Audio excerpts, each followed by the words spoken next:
Hey everyone, Dr. Hanisha here, and for today's Medical Monday, I'm going to be talking about how I reverse my thyroid symptoms. But before I get into that, I wanted to mention that I am taking a break right now from doing these videos, but by taking a break, I really mean that I'm just going to be doing them as I please and as I go and posting them as I want, instead of putting that extra pressure on myself to have it done at a certain time, on a certain day every single time.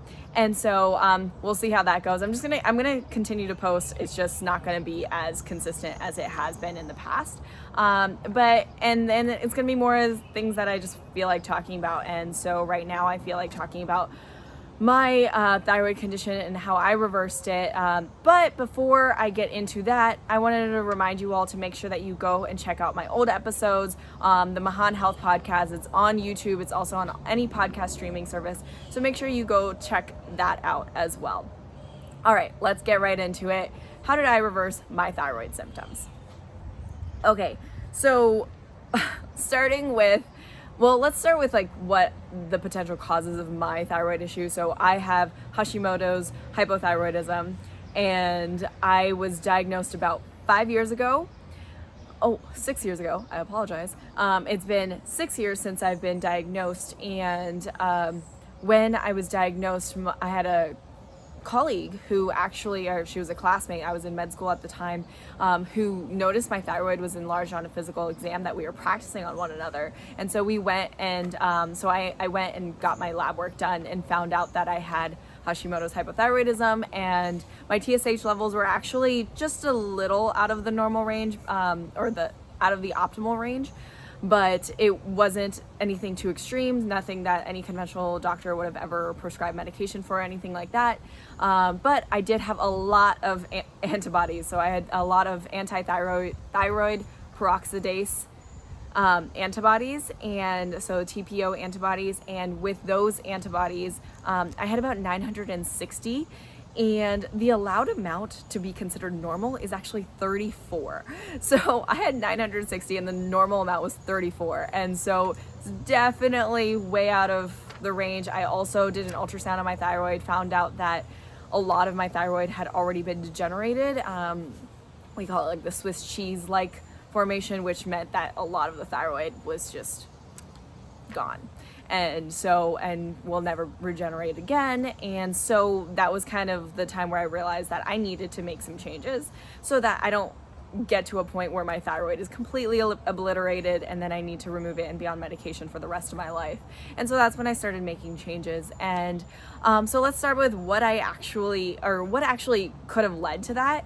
And there are a lot of issues that can lead to Hashimoto's, but for me personally, I'm not going to go over everything that could potentially be a risk factor for Hashimoto's because there are a lot, but I'm going to go over some of the things that were definitely risk factors for myself personally. And one of them was being in calorie deficit. I definitely was not always eating well, or much, or getting enough protein.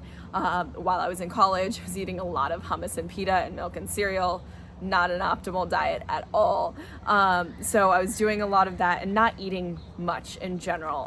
And then another one of those, which is also related, was I was also iron deficient. Iron deficiency is also another risk factor. And then I was also vitamin D deficient.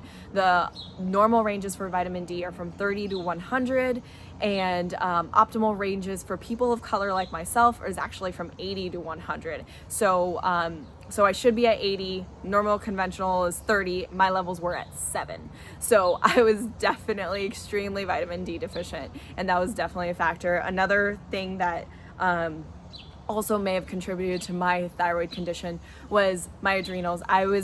Since I was a kid, I was always under a lot of stress, and a lot of pressure, not just from my family, but also from myself. I always felt like I needed to excel and be better, and so I put a lot of stress on myself, and that led to me being chronically stressed, and probably led to some issues with my adrenals as well. And then the last thing that I think was a big risk factor for me was I had taken a lot of antibiotics pretty much since birth. I was born with a lot of digestive issues, and then at 6 months old I actually had an inguinal hernia, and so I had a surgery done, and then after that I was on antibiotics and then I was constantly on antibiotics as a kid, and so that definitely led to my gut health being even worse, and then potentially leading to my Hashimoto's hypothyroidism as well. So those are some of the major risk factors that I had personally, but there are other, like I said, other risk factors of Hashimoto's,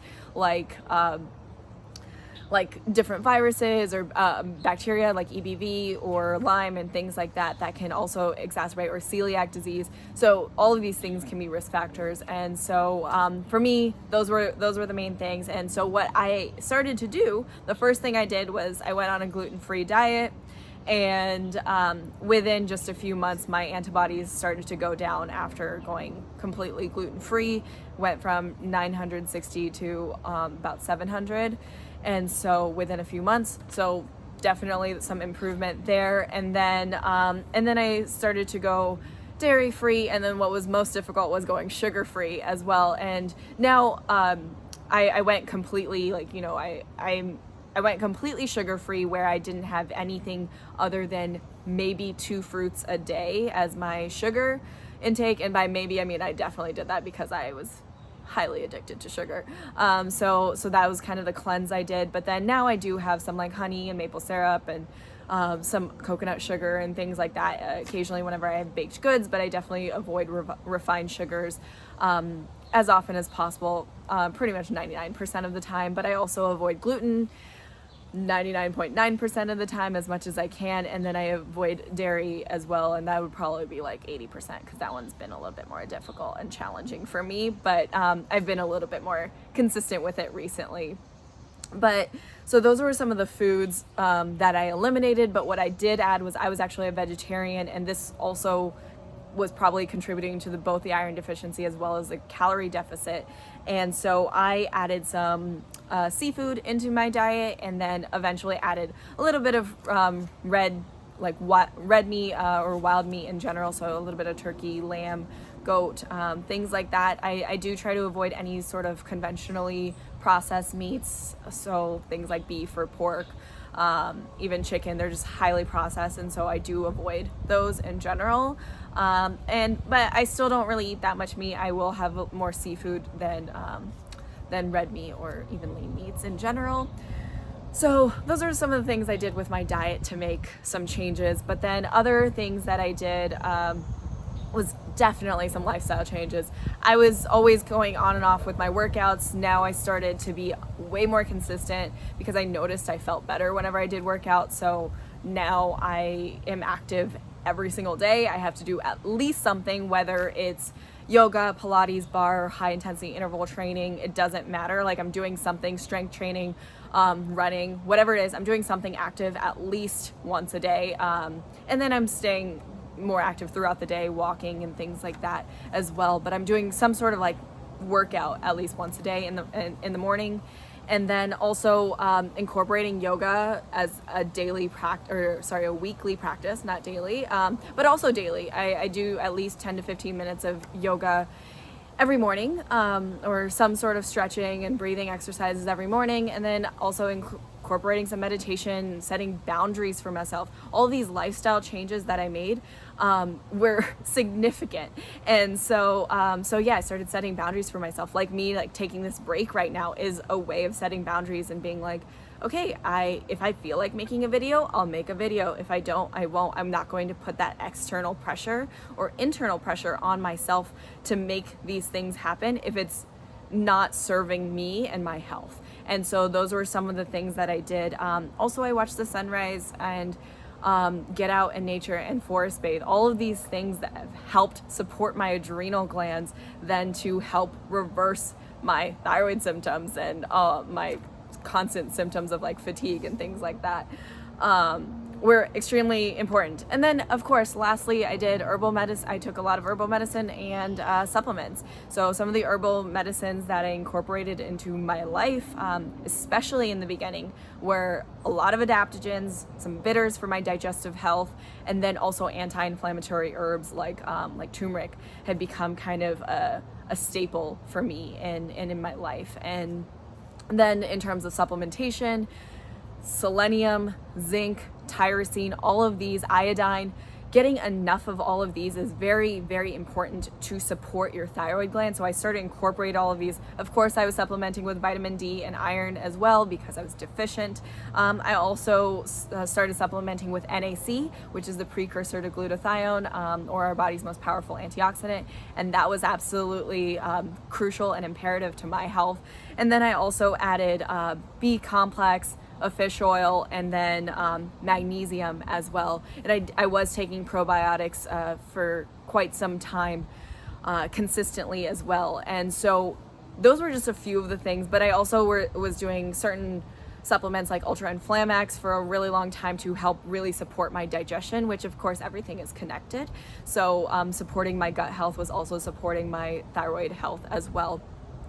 So those are some of the things I did, and I do want to reiterate that this was my journey and what I had to do. And yeah, it was just a quick 5 years later, and then all my symptoms went away after changing my diet, lifestyle, and adding supplements and herbs into my life. So it's not easy. It doesn't happen overnight. That's not the way it works. And so it did take a lot of time and a lot of patience and a lot of lifestyle changes. I think often we focus on the diet changes or what supplements I could take, but like there's a lot of lifestyle changes that we do need to make. And for me personally, I do think that stress is extremely important to work on managing, and having proper stress management techniques has changed my life drastically. So yeah, I definitely think that's something that we could all work on, and that's where we could all get support.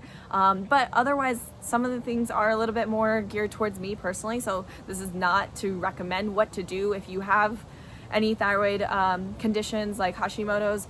It's just to let you know what I did. And like I said, it wasn't like, oh, I just did 1, 2, X, Y, and Z, and then bam, my thyroid symptoms were all gone. Like, I wish that's how it was, because that would have been great, but it was definitely a journey. There would be points where I felt so much better initially with going gluten-free, but then I would have some dips and lows, and then be like, okay, what else do I need to work on? And so it was a constant process, and I think that's something that we all need to remember. And I know a lot of my patients tend to get impatient or feel frustrated or like hopeless a little bit because they start to get better and then there's a dip.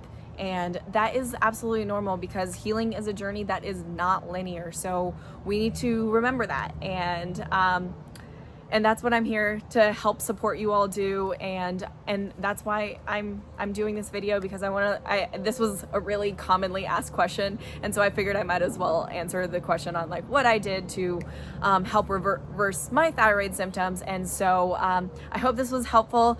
Please reach out to me if you do need someone. And oh yeah, that was another thing. I still have a naturopathic doctor that I see that helps manage my care. So it's not that I don't have to see her as often, right? Because I feel so empowered with my health, but I do need someone to help me check in as well as a naturopathic doctor. Even though I know all this stuff, it's so helpful to have someone else streamline that information for me. And so that's why it's really important, I think, to have someone like a naturopathic doctor, whether it's me or someone else, it doesn't matter. Just having someone to support you on your health journey and kind of guide you through the process is absolutely imperative to our healing journeys.